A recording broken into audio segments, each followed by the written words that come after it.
Baby milestones, rolling over and how to encourage it. Hello, parents.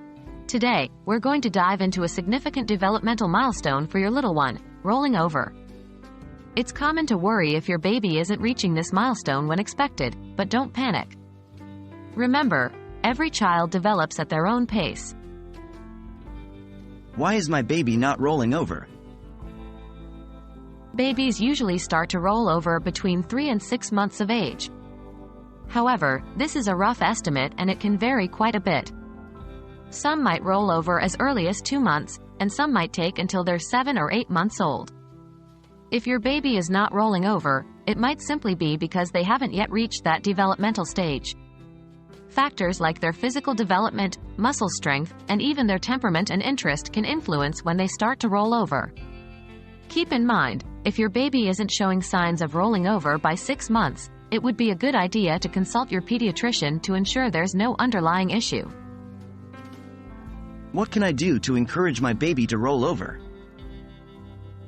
Here are some helpful tips to encourage your little one to start rolling over. 1. Tummy time. Start with short sessions of a few minutes each and gradually increase the duration. Tummy time helps strengthen your baby's neck, shoulder, and arm muscles, which are all vital for rolling over. 2. Entice with toys.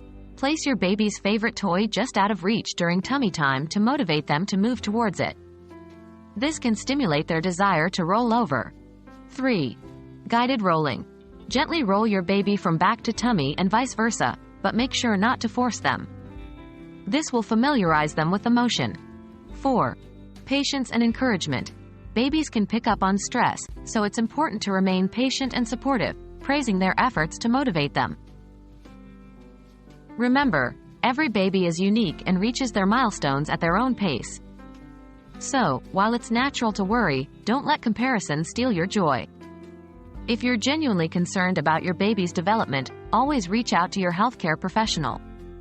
Meanwhile, keep up the tummy time, encouragement, and most importantly, enjoy this special time with your little one.